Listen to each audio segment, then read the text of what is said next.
एक कागभूषण नाम के एक महात्मा हुए हैं और गरुड़ जी के साथ उनकी एक बार गोष्ठी हुई। आपस में दोनों मिल गए। गरुड़ जी कौन है? भगवान विष्णु के वाहन गरुड़ पक्षी। अब ये देवता होते हैं और ये बोलते हैं मनुष्य की तरह, इनके अच्छे विचार हैं, भले ही वहां पशु योनि में है, वो पक्षी योनि में। और कागभूषण भी ऊपर से मुंह काग का है, उसका कौवे का, बाकी शरीर उसका देवताओं जैसा है, ऐसी उसकी व्यवस्था है। तो जब वो अपनी कथा सुनाता है, गरुड़ जी ने पूछा, हे कागभूषण, आप के पास बैठने से मुझे बड़ी शांति होती है और आप परमात्मा के भजन में दिन रात लगे रहते हो। आपने ये स्थिति, ये गति कैसे प्राप्त की?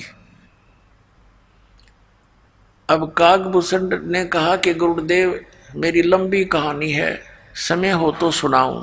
गरुड़ जी ने कहा कि आप सुनाइए, मैं सुनने का, जानने का इच्छुक हूं। तो कागभूषण जी सुनाने लगे कि गुरुदेव, एक बार मनुष्य जीवन था मेरा और उससे पहले भी मैंने असंख्यों मनुष्य जीवन नष्ट कर लिए थे, कभी भक्ति पर मैं लगा नहीं। एक समय क्या हुआ कि हम 2 बहन 2 भाई थे, मेरे माता पिता थे, एक भरा पूरा परिवार था और एक ऐसा दुर्भिक्ष पड़ा, यानी अकाल गिर गया, वर्षा हुई नहीं, अन्न का अभाव हुआ, पत्ते भी, वृक्ष भी सूखने लगे।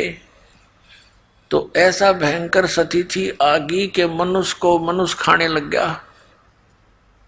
सब वृक्ष भी खा लिए, पत्ते भी खा लिए, कूट कूट के बाड़े भी खा चुके, मनुष्य को मनुष्य खाने लग गया। उस स्थिति में मेरे माता पिता और भाई बहन, यानी मेरा परिवार, सब मेरी आंखों के सामने मर गए। मैं 20 वर्ष की उम्र का था, भाई छोटे, बहन छोटी थी, वो भूख ज्यादा समय तक सहन नहीं कर सके। माता पिता वृद्ध थे, वो भी मृत्यु को प्राप्त। अब मैंने भी वहां से निकलकर अपनी जान बचानी चाहिए, तो मैं अवंतिका नगरी में चला गया। वहां पर अकाल नहीं था, वहां पर मेरी जान बची, भोजन खाया, लेकिन मेरे माता पिता, मेरे भाई बहन मेरी आंखों के सामने तड़प तड़प कर, रो रो कर मरे थे भूखे। उस स्थिति से मैं बहुत दुखी था और ये सोचा करता था, हे परमात्मा, ये क्या जीवन हुआ? कल तक तो देखो हम कितने ठाठ से भाई बहन माता पिता के साथ प्यार से रह रहे थे, आज मेरा सारा नाश हो गया, ये क्या हुआ? क्योंकि इंसान जब घना दुखी होले है तब उसने परमात्मा का आश्रय दिखाई देता है। एक मंदिर में एक शिव का भक्त ब्राह्मण कथा कर रहा था, तो मैं वहां जाकर बैठ गया कि यहाँ कोई रोटी टोक मिलेगा। ब्राह्मण कथा कर रहा था, सभी उठकर चले गए, मैं बैठा रह गया। ब्राह्मण ने पूछा कि आप कैसे बैठे हो बेटा? मेरी आंखों से आंसू गिरने लगे। ब्राह्मण बड़ा दयालु था, उसने कहा, क्यों रो रहा है बेटा, बता, अपना दुख बता। मैंने सारी कहानी बताई ब्राह्मण को। उसने कहा, बेटा तू मेरे पुत्रवत है, मेरे पास रहे, इस मंदिर में सेवा कर, रोटी खा, चिंता ना कर बेटा। यहाँ तो पता नहीं क्या क्या आपदाएं मनुष्यों पर आती है, और तुम्हारा संस्कार था, उनका इतना ही समय था, तो काफी संतुष्ट मुझे किया, मैं वहां रहने लग गया। अब वो विप्र प्रतिदिन कथा करे भगवान की और मुझे कहे, बेटा दीक्षा ले ले, भक्ति कर ले। और मेरे मन में कति इच्छा नहीं हो नाम लेने की, मैं टाल मटोड़ कर दूं, जी फिर देखूंगा।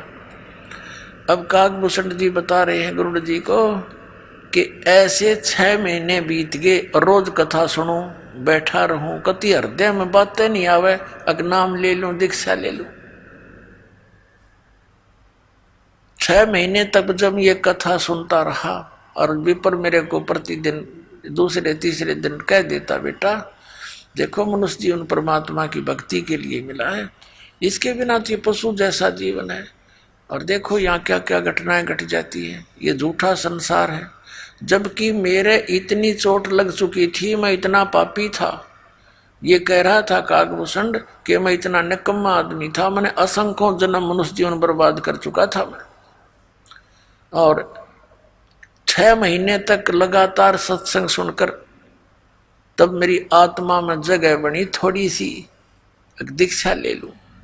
6 महीने के बाद मैंने दीक्षा ले ली। फिर क्योंकि ये पिछले 2 पाप हैं, ये कहीं ना कहीं दबाव दे ही जाते हैं। जो गुरुजी कथा किया करते थे, सत्संग सुनाया करते थे, वो मुझे भी याद हो गया। अब गुरुजी अपना घर चले जाते थे, मंदिर में सत्संग आदि करके, फिर बाद में भी भक्त आते रहते थे, तो मैं कथा सुनाने लग गया उनको। और मेरी आवाज भी बढ़िया गुरुजी से, क्योंकि मैं युवा था, वो वृद्ध हो रहे थे 50, 60, 70 साल के, और वही कथा वो सुनावर मैं अच्छा लतीफेदार ढंग से गा गू कर खूब बढ़िया सुनाने लगा। तो जो आने वाले श्रद्धालु थे उनकी आस्था मेरे में घनी होगी और मेरी प्रशंसा करें, अको हो आपकी तो बड़ी गजब की आवाज है, आप तो कोयल सी बोलती है, वाह वाह वाह, हृदय में लगती है। अब सर्व श्रद्धालु तो श्रद्धालु ही होते हैं, राम की कथा कोई सुना दे अच्छी लगती है, और कोई गा गू का ढोलक ढालक बांध कर सुना दे और ज्यादा, क्योंकि कान का विषय प्रबल है। पुण्यात्माओं इस प्रकार ये जीव मार खाता है। अपनात्माओं जैसे कई भक्त अनजान पड़े में कहते हैं, जैसे दास पहले देखा करता था, ये कबीर पंथी विशेष कर क्या करते हैं, एक तारा लेकर के गाते हैं परमात्मा की वाणी शब्दों को, और बड़े सुरीले सुर में गाते हैं, बड़ी लय से गाते हैं। कोई तो फिल्मी गानों पर भी तबले तबले बांध कर परमात्मा की वाणी सुनाते हैं। और फिर क्या कहते हैं, भाई इसकी आवाज बहुत बढ़िया है, भाई तो सुना। वो दूसरे को बैठा देते और उसको खड़ा कर देते। दूसरा कहता है इसकी और सुन, 2 बोल देख यू क्या सुनाएगा। वो तीसरे ने खड़ा कर दे, वाह भाई वाह, इसकी और गजब की आवाज, तो सुना भाई। अब यहाँ परमात्मा कहते हैं ये तो शराबी होते हैं ना, शराबी, वो करा करें ऐसी बातें, इसकी आवाज बढ़िया है, इसकी आवाज घटिया है, अरे कोई बात है। अब जैसे किसी का चोरी होगी और एक व्यक्ति ने आकर कहा कि भाई आपके घर में चोरी हो गई है, यदि उसने कोई भांग या शराब नहीं पी रखी होगी तो इतनी बात पर्याप्त है। और जय उसने कर रखा हो नशा, और उसको कोई कहे कि आपके घर पर चोरी होगी, और वो नो कहे चोरी होगी भाई आपके, अब वो नो कहे, नो नहीं गा के सुना, वो कितना अच्छा लगेगा, आपके चोरी हो गई। ये बात तो उसे कहता ही अच्छा ना लगा आदमी, और वो नो कहा हाँ वाह वाह वाह, इसलिए सही बताई। दूसरा और ऐसे क्यों शराबी ये गा सके, शराबी ये बातें कह सकता है, तो दूसरा शराबी फिर और अच्छी तरह लय से गाता है, आपके चोरी हो गई, और वाह वाह वाह क्या बात की, इसने सही बताई। अरे मूर्ख, यदि इतना बतेरा था कोई किसी भाषा में समझा दे भाई चोरी हो गई आपके घर में, जब होश में हो तो तुरंत फड़क ले आदमी और उठ कर चल पड़े, जाके देखो कितना नुकसान हो गया। और कोई न कहे इसकी आवाज बढ़िया नहीं, इसकी बढ़िया लगी है, तो ये दोनों शराबी हैं वो, यानी अज्ञानी है, मूर्ख है। अरे इतनी सी बात, परमात्मा कहते हैं कोट जन्म तन पर मत हो गया, कुछ ना हाथ लगा रे, और कुकर सुकर खर बोरे कौआ हंस पुकारे। कोट जन्म तू राजा की ना मिटी न मन की आशा, और भिक्षुकों का दर दर घूमा, ये मिला ना निर्गुण रासा। जैसे एक बहन का इकलौता पुत्र मर गया, और वह रो रो के पद्य भाग की तरह बोल रही थी, हे बेटा अब मेरा क्या होगा। तो वो गा नहीं रही थी, वह रो रही थी। तो संतों ने जो ये शब्द बनाए हैं ये हमारे लिए इसलिए बनाए हैं कि जब आदमी रोते हुए गाता है उसका असर न्यारा होता है। और उसको सिंपल वे में भी बोला जा सकता है कि यूं सौदा फिरना ही संतो, ये सौदा फिरना ही, ये लोहे जैसा ताव जाते काया देश राही। तीन लोक और भवन चतुर्दश सब जग सौदे आही, और दुगने तिगने किए चौगने किन्हु मूल गवाई। फिर क्या बताते हैं कि यो दम टूटे पिंडा फूटे लेखा दरगाह माही, उस दरगाह में मार पड़ेगी तेरी जम पकड़ेंगे बाही। फिर क्या बताते हैं कि बांध पिंजड़ी आगे धर लिया मरगट को ले जाही, अग्नि लगा दिया जद लंबा फूक दिया उस ठाई। फिर क्या बताते हैं कि फिर पीछे तू पशुआ की जय गद्दा बैल बनाई, ये 56 भोग कहा मन बोरे कि कुर्डी चढ़ने जाई। तो पुण्यात्मा गा के सुनाने की बात से ये तो गाना रोने के हिसाब से है। जैसे बच्चों को पहली कक्षा में सुनाते हैं आ का आम ई की इमली, तो ये तो प्रथम कक्षा के बच्चों को ऐसी आवाज सुनाई जाती है, इसमें आवाज से लिंक नहीं होता, उस अक्षर से संबंध होता है। आ से आम, आम कैसा होता है, वो आ अक्षर कैसा है। तो ये व्यवस्था जो गाने में स्वर ने देख करके जो करते हैं तो वो मूर्ख और भोली आत्मा होती है जिन्हें पता नहीं अध्यात्म मार्ग का। तो क्या बताया कि नर से तू पशुआ की जय और गद्दा बैल बनाई, ये 56 भोग कहा मन बोरे कि तो कुर्डी चढ़ने जाई। बताइए गान की चीज है, ये तो रोण की बातें हैं कि मनुष्य जीवन छूट गया, भक्ति करी नहीं तो गद्दा बैल बनाई। ओए होए, आपकी सुरत, आपकी दृष्टि, सोच, चिंतन उस गधे की जीवनी पर जानी चाहिए। भगवान की वाणी ये दास जब बोलता है नर से तू गधा बनावे गद्दा बैल बनाई, ये 56 भोग कहा मन बोरे कि तो कुर्डी चढ़ने जाए। आज आप देख कितना सुंदर पवित्र आहार करते हो, हैं? रोटी, हलवा, खीर, पूरी, प्यास लगे जब जल पी लें, भूख लगे रोटी खावें, जब भी इच्छा हो जाती है। तो कहते हैं परमात्मा ने ये सुविधा आपको इसलिए दी है कि आप भक्ति करो परमात्मा की, और उसको ना करके फिर क्या होगा, पीछे तू गद्दा बैल बनाई और ये 56 भोग कहा मन बोरे तो कुर्डी चढ़ने जाए। तो ये स्थिति हो जाएगी। तो पुण्यात्मा अब काग बुसड के साथ ये ऐसी ही घटना घटी। 4 बातें सीख के गाना सीख लिया और उसके प्रशंसक हो गए कई, जैसे श्रोता आते थे, उसके अंदर अभिमान भर गया। गुरुड़ जी को बता रहा कागभूषण कि एक दिन मैं बैठा था, आसपास मेरे वो भगत प्रशंसक विराजमान थे।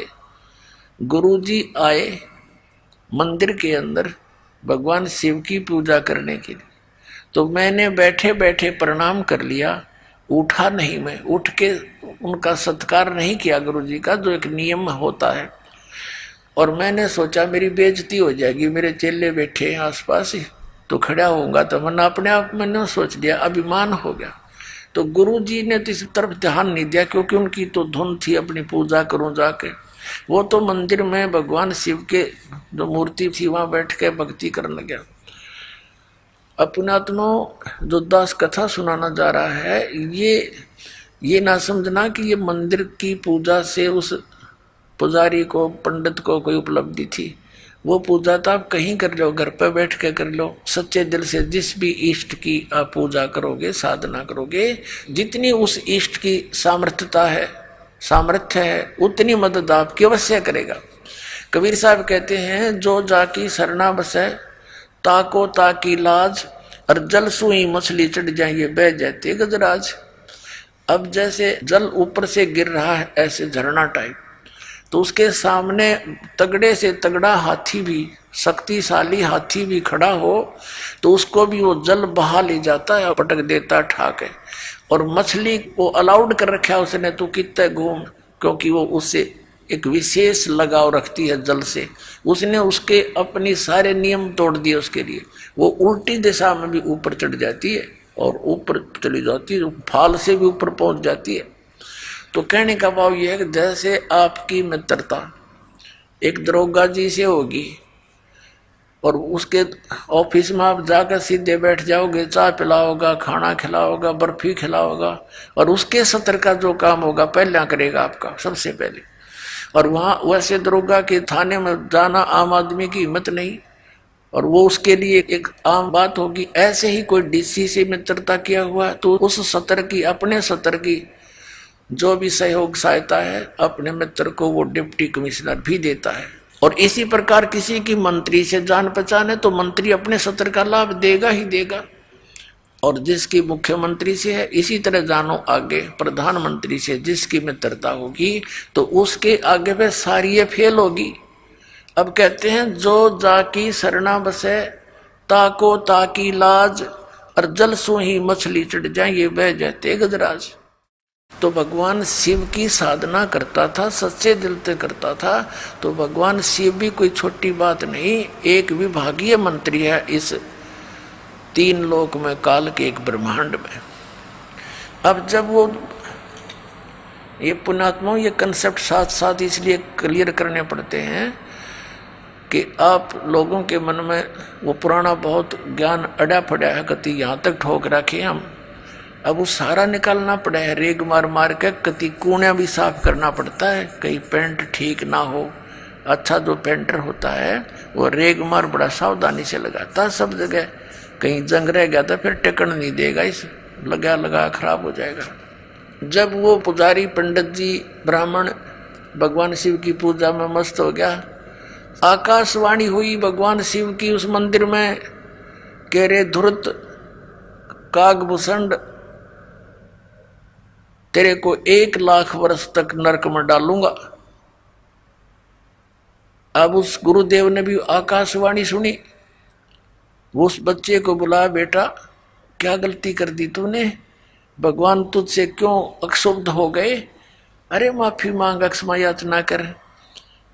अपने आत्माओं कबीर साहब कहते हैं बहुत प्यारा बालक माँ का, और उससे बढ़कर ससगुरुओं का। माता पिता को बच्चा कितना प्रिय होता है, और कहते हैं उससे भी 100 गुना, कई गुना जो है गुरु को शिष्य प्रिय होता है, क्योंकि वो वचन का पुत्र पुत्री होते हैं उसके, और माता पिता के बंद के होते हैं। तो वो अपना मान लेता उस दिन से, जिस दिन से वो शरण ग्रहण कर ली, नाम ले लिया, और उस दिन से उसके कल्याण के लिए वो हर तरह से सोचता है कहीं इसको हानि ना हो जाए। तो उस गुरुदेव ने कहा, हे परमात्मा, हे भगवान, बालक बोला था, कोई गलती हुई हो तो माफ कर दो। कहते हैं 1 पैर तक, यानी लगभग 4 घंटे तक 1 पैर तक खड़े रहे, 4 घड़ी का 1 पैर होता है उसे, तो 1 पैर खड़ा रहा, तो फिर प्रार्थना करते रहे। तब आकाशवाणी फिर हुई कि जम के लोग चलो रे भाई, हमरा वचन न खाली जाई। आकाशवाणी में कहा कि जब तू अपने गुरु जी का आदर नहीं कर सकता और मेरी भक्ति कर रहा है तो मेरी के टाट काटेगा तू, यहाँ कर भी एक को बद करेगा। जब पुण्यात्मा एक नियम है मालिक का, परमात्मा कबीर साहब कहते हैं, गुरु मानुष कर जानते ते नर कहिए अंध, और महादुखी संसार में आज्ञा काल के फंद। कबीर साहब कहते हैं, मम संत मुझे जान मेरा ही स्वरूपम।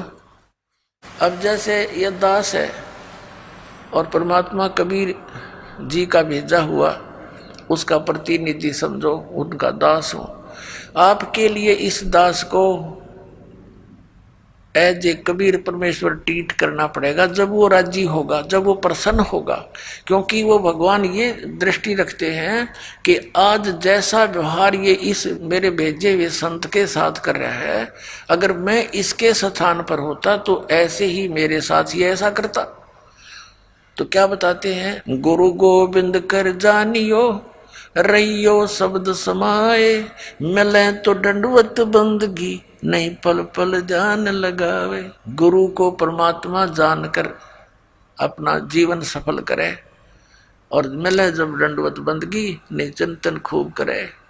तो क्या बताते हैं, जैसे एक गणित का प्रश्न होता है, जैसे गणित का प्रश्न होता है उसमें एक मूलधन ज्ञात करना होता है और वो मूलधन करोड़ों की राशि का होता है। उस ऋण के उस सवाल में, प्रश्न में मूलधन ज्ञात करना पड़ता है।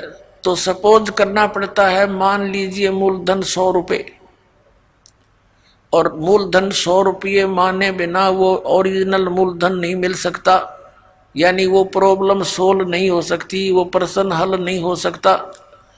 उसके लिए मानना पड़ता है, मान ले मूलधन 100 रुपये, वो 100 रुपये वास्तव में मूलधन नहीं होता, लेकिन उसके बिना वो वास्तविक मूलधन मिल नहीं सकता, कभी नहीं।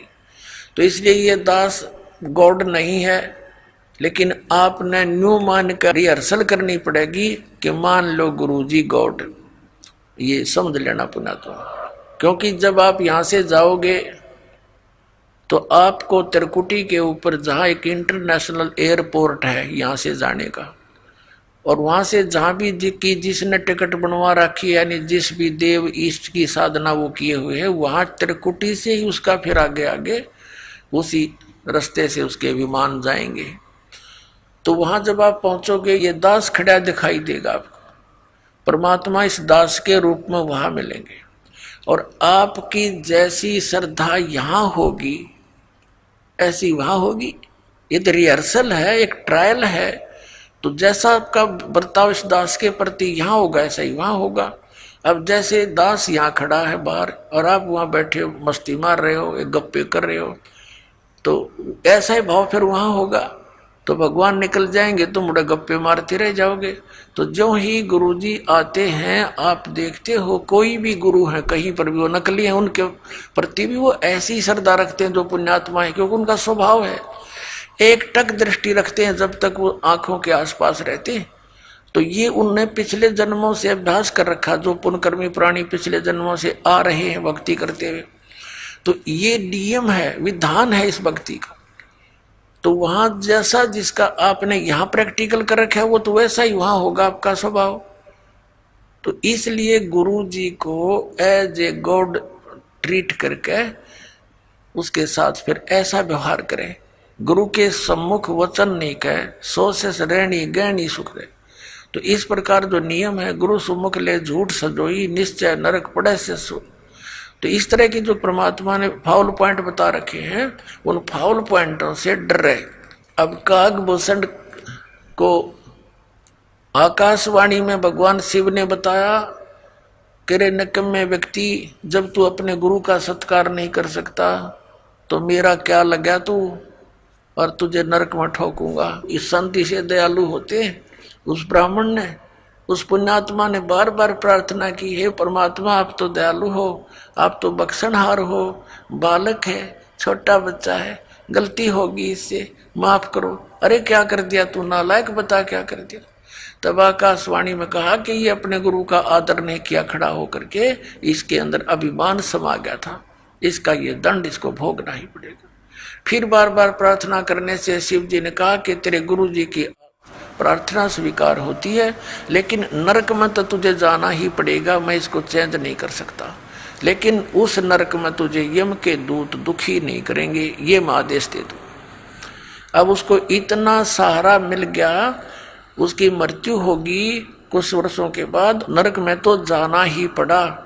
लेकिन यहाँ के इतनी सुविधा ये दे सकते हैं, जैसे एक मंत्री की कोई जान पहचान हो जाए, होम मिनिस्टर से कोई उसका मित्र वो रिश्तेदार, और उसकी कैद हो जाती है। अब उसने रहना तो पड़ेगा जेल में, लेकिन रहेगा उड़े बिल्कुल बटेऊ की तरह, कोई कुछ नहीं दुख दे सकता। तो उस कागभूषण को इतना सहारा तो मिल गया, लेकिन रहना पड़ा उस नरक में। अब जैसे वहां नरक में चाहे कुछ भी ना, कोई यम के दूत दूसरा ने पीटे जब कलजा पाटे, और नरक में हाहाकार माचरी, कोई काटे जा रहे हैं, कोई नरक में ठोक रखे हैं, गंद पड़ा, सड़ांध उठ रही है, रहना वहीं पड़ा। अब दास ये कहना चाहता है इस कथा के द्वारा कि जो पुण्यकर्मी प्राणी हैं, पिछले जन्म मनुष्य जीवन के पाते हुए आ रहे, वो तो भगवान की कथा सुनते ही तुरंत कहीं ना कहीं चिपक जाते हैं। तो उनका स्वभाव है जैसे दीपक के ऊपर पतंग, न चाहते हुए जाकर गिर जाता है, भले ही वो जल जाए, लेकिन उसका स्वभाव है उसको शीतल और उत्तम वस्तु जानकर जाता है। तो जितने भी ये पुण्यकर्मी प्राणी थे, इन नकली संतों काल के दूतों को एक परम संत धनी जानकर उस दीपक की तरह जा चिपके, और 100 साल से बैठे वहां पर। कोई मन में न्योय नहीं आया कि ये नकली आदमी है, इसने कख नहीं पता, ना सतनाम का, ना सतलोक का, ना सचखंड का, और आप भूत बन कर बैठ गए और उन पुस्तकों को पढ़ते रहे श्रद्धा से कि ना जो गुरु जी ने लिख दी वो बिल्कुल सही है। देखो भगत की श्रद्धा ऐसी ही होती है और होनी भी चाहिए, ब्लाइंड फेथ होना चाहिए। लेकिन नकलियों ने उनका दुरुपयोग कर लिया, उनके उस श्रद्धा को उन्होंने दुरुपयोग किया और उनका नाश कर दिया। तो इस कारण से ये दास जो बताना चाह रहा है इस कथा के माध्यम से कि पिछले जन्म के जो पुण्यकर्मी प्राणी मनुष्य जीवन से आए हुए हैं, वो तो तुरंत कहीं ना कहीं कोई ना कोई साधन अपनाए हुए हैं और चुप करके अपने लगे हुए। उन्हें संतुष्टि है कि भगवान की साधना कर रहा हूँ और करनी चाहिए, लेकिन शास्त्र विधि को त्याग का मनमाना आचरण करना भी यूजलेस है। अब क्या बताना चाहता दास के जो भक्ति पर नहीं लगते, कितनी बार कहने से भी नहीं लगते, वो प्राणी हैं जो पिछले जन्मों से मनुष्य जीवन से ना आकर के किसी पशु पक्षी या जड़ योनि वृक्ष आदि की योनि से आए हुए। तो ये गागभूषण बता रहा अपनी सच्चाई कि पिछले जन्म के ना जाने कितने मनुष्य जीवन तो मैंने बर्बाद कर दिए, वो तो कहीं हाथ नहीं लगे। और एक जन्म से मैं स्टार्ट हुआ, मेरे साथ ऐसी भयंकर घटना भी घटनी, फिर भी आत्मा नर्म नहीं हुई इस नीच की। और 6 महीने तक गुरु जी के वचन सुनता रहा, फिर भी मन में नाम लेने की प्रेरणा बनी ही नहीं।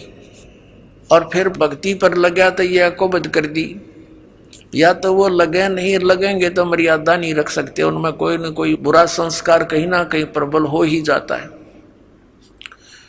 अब फिर भी स्टार्ट होगी किसी ना किसी जन्म से। तो अब दास का कहने का भाव ये है कि जैसे आपका कोई भाई बहन मित्र है, वो नाम ना लेना चाहे तो सत्संग के दौरान हमने अलाउड कर रखा है, अनउपदेशी भी आश्रम में प्रवेश कर सकता है और 4 दिन 3 दिन का सत्संग वो सुन सकता है। उसको अवश्य लावे, 1 दिन 2 दिन 10 20 सत्संग सुन के कभी तो परमात्मा की वरजा होगी उस पर, क्योंकि ये अमृत वाणी है, ये सब सिद्ध वाणी है सुख संवेद की, कबीर परमेश्वर की। जैसे एक किसी को सर्प डस जाता है और वो अचेत पड़ा होता है, एक गारडू एक मंत्र सिद्ध करता है सर्प का विष उतारने वाला, उस मंत्र को बोलता है, एक वाणी होता है, श्लोक सा होता है, उसके बोलने से बार बार बोलने से उस अचेत पड़े व्यक्ति का विष उतर कर वो सचेत हो जाता है।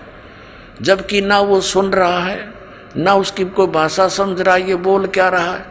तो इस परमात्मा की ये वाणी इतनी सवसिद्ध है कबीर जी की, परमेश्वर जी की। परमात्मा प्राप्त जितने भी संत हुए हैं, जैसे आदरणीय गरीबदास साहिब जी, आदरणीय धर्मदास साहिब जी, आदरणीय नानक साहिब जी, आदरणीय मनुकदास साहिब जी, आदरणीय दादू साहिब जी, आदरणीय गरीबदास साहिब गांव छुड़ानी जिला जजरवाड़ी, आदरणीय गीसा दास साहिब जी गांव खेखड़ा जिला मेरठ उत्तर प्रदेश वाले।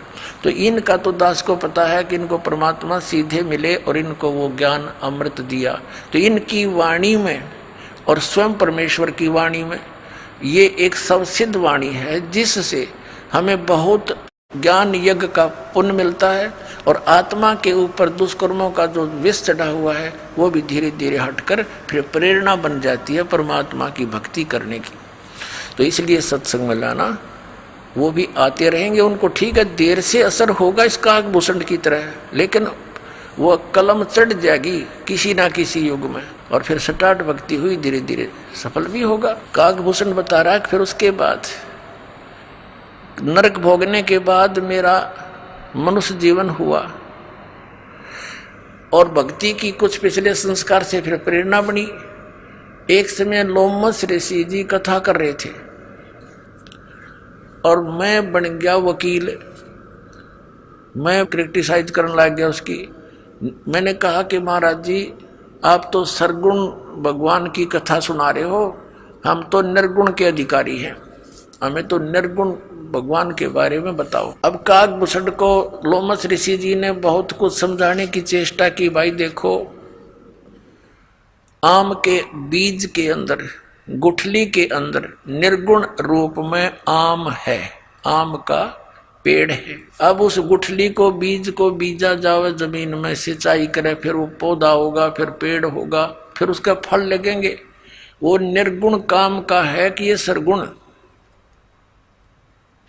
अब काकभूषण ने बोला मेरे समझ में ना आई ये बात, क्योंकि मेरी तो बुद्धि भ्रष्ट थी और अपनी जान में वकील पाक रहा था मैं, थोड़ा बहुत ज्ञान कहीं से सुन के। क्योंकि जो मनुष्य जीवन से दोबारा मनुष्य जीवन प्राप्त है वो प्राणी अवश्य भक्ति के लिए भटकता है। जैसा उसने ज्ञान कहीं कहीं से सुना वो फिर वक्ता हो चुका था।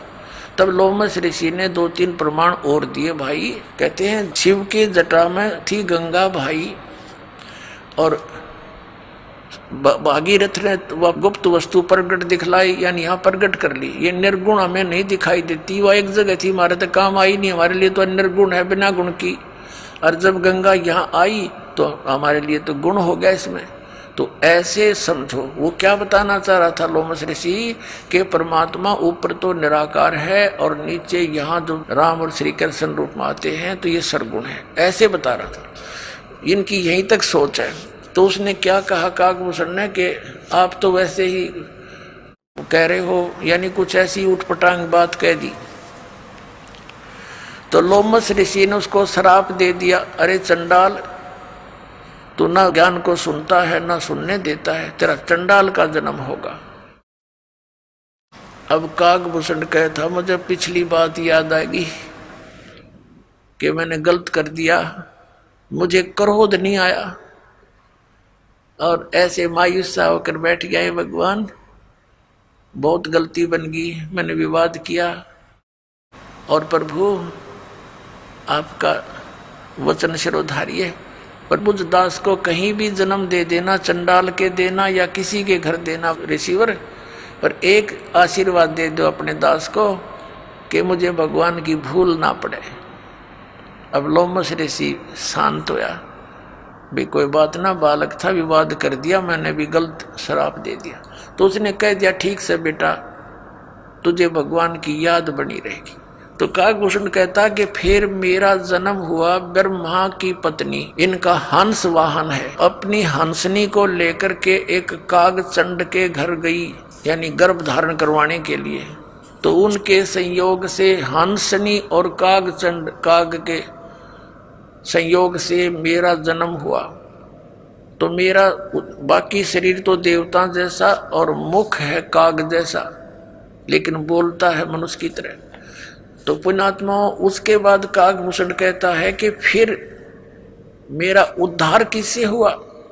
एक जोगजीत नाम के एक संत मिले, उन्होंने मुझे परमात्मा पूर्ण ब्रह्म की साधना की जानकारी दी। ब्रह्मा विष्णु महेश से ऊपर कोई और परम शक्ति है काकभूषण, इन आपके विष्णु जी से शक्तिशाली और परमात्मा है, उसकी भक्ति मैं करता हूं, जिस कारण से ये गति मेरी हुई है। सैकड़ों प्रलय मेरे सामने हो चुकी है और इतनी लंबी मेरी आयु हो चुकी है।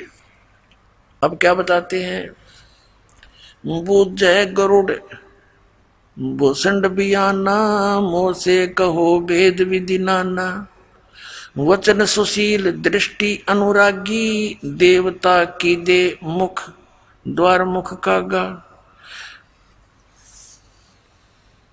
अब काकभूषण जी को गुरु जी कह रहे हैं, मधुकुर बहन सुनंत हो शांति, कहो भूषण मुझिया की उत्पाती, श्रवण सुमृत वचन उमेदा, दाम रसायन सब तन बेदा, परम भेद कहो बहुभांति, मिटे हमारे मन की कांति, कौन देश को नगर निधाना, कहो भूषण आदि परवाना, कौन पिता को जननी जाम्या, कौन कुली कौन वंश बखाना, अवरण वरण कला परवेसा, तुम्हारी महिमा कर है शेषा, जल स्वरूप कुछ तरंग न तेजम, इंद्री जीत चढ़े मन से जम, ब्रह्म निरूपण निर्गुण भेखा, कहो भूषण मोहि आज संदेशा, कहे भूषण तुम सुनो खगेसा, तो से भेद कहूं परवेसा, शंख कल्प जुग गए बिहाई, पूर्व जन्म की कथा सुनाई।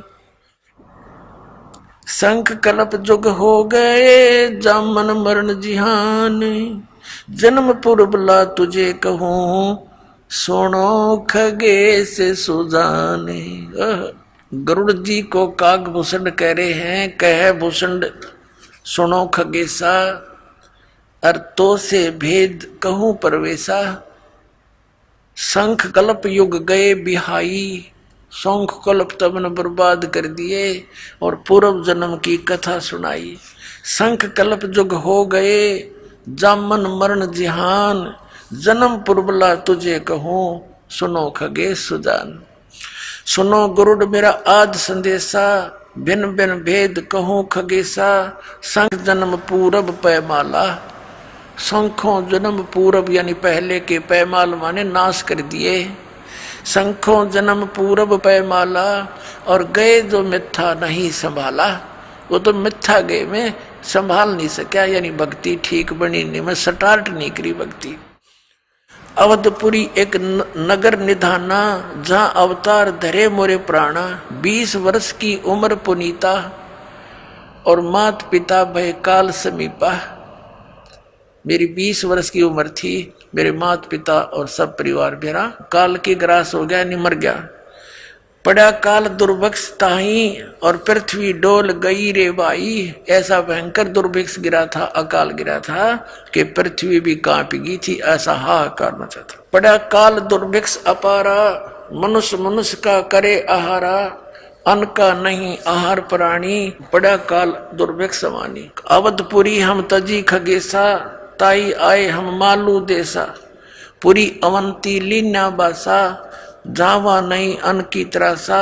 अन्न तो वहां पेट भर खाया, कह भूषण सुनो खगराया। पंडित एक अवंती माही, कथा करण नित शिव द्वारे जाही। 6 मास हम संगति की नी, बौरतास की दीक्षा लेनी। टहल करत शिव पंडित केरी, गुरु चेले का भाव गनेरी। स्वामी करण गए स्नाना, और पूजा अर्पण धूप दयाना। शिव पूजा पंडित अर्थावे, बेल पत्तर धर लिंग बनावे। शिव पूजा पंडित करे जहाँ हम लिया निवास, गुरु दीक्षा मन मैं करी मिटी खगेश प्यास। तन मन अर्पे फेर माला, जाके ऊपर ईश दयाला। यानी काकभूषण जी कह रहे हैं कि वो पंडित जी अपने शिव भगवान के ऊपर कति समर्पित था, जिस कारण से भगवान शिव की उसके ऊपर पूरी कृपा थी। पूजा करण दिवालय आए, ता हम बैठे दर्शन पाए। जहाँ शिव को मोह दिया सरापा, लाख वर्ष तुम जमपुरी राखा। पंडित सुना बचन शिव केरा, ओठ चरण लीना गुरु केरा। पंडित शिव का दान लगाया, कल्प करी बालक बोराया। हे रे बालक तू धर शिव का ध्याना, ताते बख्शे तेरे प्राणा। तो पुण्यात्मा, आज का जो सत्संग चल रहा है, ये वर्तमान का समागम, ये किस उपलक्ष्य में है?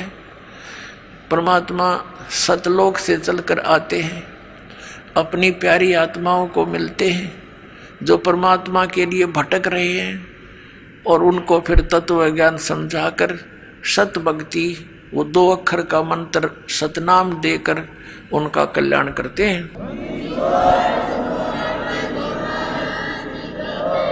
तो पुण्यात्मा, आज का जो सत्संग चल रहा है, ये वर्तमान का समागम, ये किस उपलक्ष्य में है?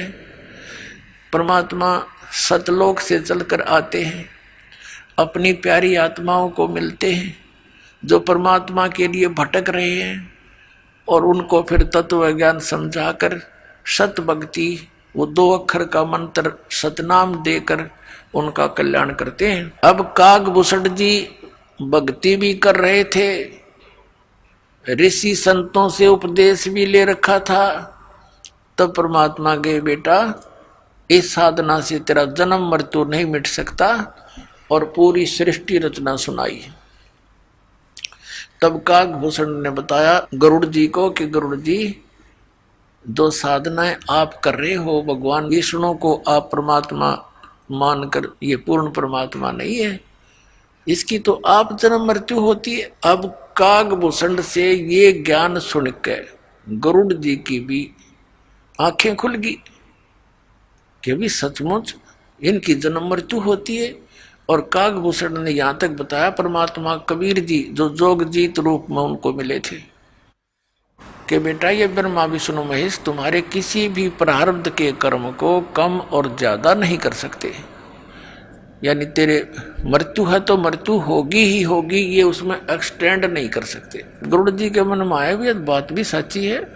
फिर ये किसी भगवान फिर परमात्मा आकर के गरुड़ जी को भी मिले जब ये चर्चा उनकी चली किसी अन्य रूप में। तो गरुड़ जी को फिर खूब ज्ञान समझाया, उनको मंत्र दिए, प्राथमिक मंत्र देते थे परमात्मा पहले। तो हम क्या करते रहे, जैसे पहले हम परमात्मा के शिष्य बहुत कम होते थे, संसार और काल के पुजारी ज्यादा होते थे, नाम ले लेते थे, कुछ दिन ठीक साधना करते थे फिर छोड़ देते थे। लेकिन वो दयालु हैं, इस पीक टाइम के लिए आप में भक्ति बनाए रखने के लिए वो जगह जगह प्रकट होकर या किसी संत को प्रेरणा कर जाते थे या स्वयं कुछ समय रह करके हमारे कर्म बनवा जाया करते थे, जिस कारण से हमारे मनुष्य जन्म बनते हुए होते हुए आ रहे हैं और आज तक आस्था है भगवान की। और वो यही चाहते थे परमात्मा कि जब तक ये प्राइम टाइम आवे पिछली पीढ़ी का, आस्था बनी रहे मनुष्यों में भगवान की। नहीं तो पुण्यात्माओं अगर 100 वर्ष और लेट हो जाता ये समय आज जो चल रहा है, राम नाम कहनिया भारत में नहीं पाओ, या सच कर बता देता हूँ आपको, कति नाश हो जाता भक्ति का। क्योंकि जितने ये पंथ हैं ये सब शास्त्र विरुद्ध साधना कर रहे हैं, और जितने भी हिंदू धर्म के हमारे गुरुदेव हैं ये वेदों और गीता के विपरीत ज्ञान देकर वो साधना करवा रहे हैं जो कति यूजलेस है। और जिस कारण से हमें भगवान की राहत मिल नहीं रही, हम लुटेरे बन गए, हम रिश्वत लेने लग गए, हम मिलावट करने लग गए, जिससे धनी बनना चाहते हैं और दूने दुख आने लग गए प्राणियों। तो इस परमात्मा ने आकर के यहाँ तक आपको आस्था बनाए रखनी थी और अब संभाल लिया। अब आपको वो लाभ मिलेंगे जो भगवान दिया करता है। आपको यहाँ भी सुख देगा जो आवश्यक होंगे आपके लिए, और आपको